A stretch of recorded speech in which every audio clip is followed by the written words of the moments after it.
Michelle, what is being in the Victorian?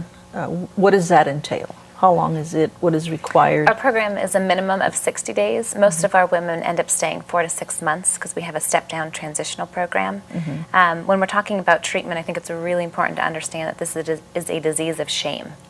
This is one of the most shameful diseases out there, more so than substance abuse addictions. So in order to treat them, it needs to be a shame reduction model. So that's what we use at the Victorian.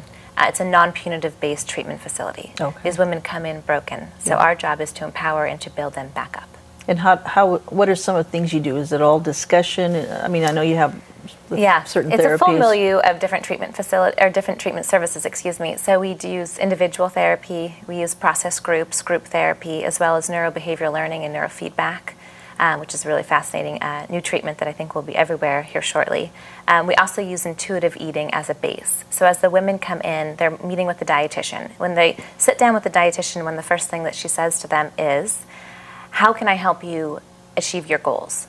So super important to be empowering the women and bringing them literally and figuratively into our treatment team. So they're starting with measuring out all of their own foods. And then once they have that down, usually about a month, depending on what, of course, eating disorder they have, then they would move to reverse measuring.